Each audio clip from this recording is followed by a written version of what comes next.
தீபாவளிக்கு அடுத்த recipe ஓமப்புடி. 2 cup கடல மாவு, 1 கப்பு அரிசி மாவு, 1 கப்புங்கிறது 250 ml 1.25 டம்ளர், 1 டீஸ்பூன் காரப்பொடி, 1 டீஸ்பூன் பெருங்காயம், 1 டீஸ்பூன் சால்ட், ஓமம் பொடி பண்ணினது 2 டீஸ்பூன், நெய் 2 டேபிள் ஸ்பூன். பை டெஸ்டர்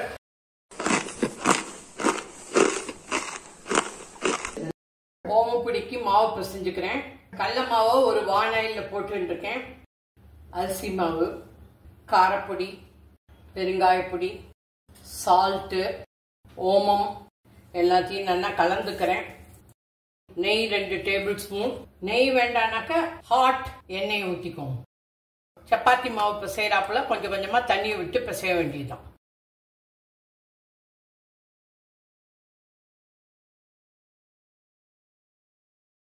இந்த மாதிரி பிசைஞ்சுக்கோங்க. இது ஓமப்பொடி தட்டு, இது ஓமப்பொடி புளியிற அச்சு. இது மேலே போடுற கட்டை இப்படி வச்சு மாவை ஸ்குவீஸ் பண்ணணும். உள்ளெல்லாம் எண்ணெயை தடவிக்கோங்க.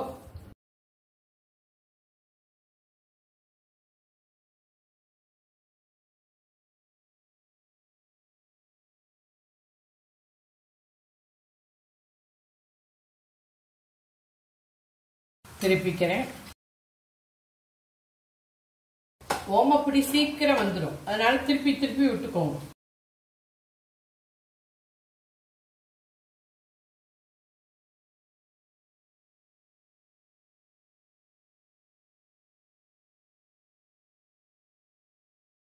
திருப்பி திருப்பி போடுங்க.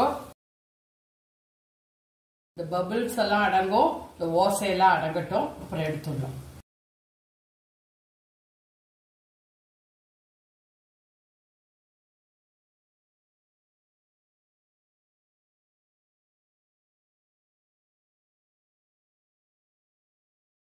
By tester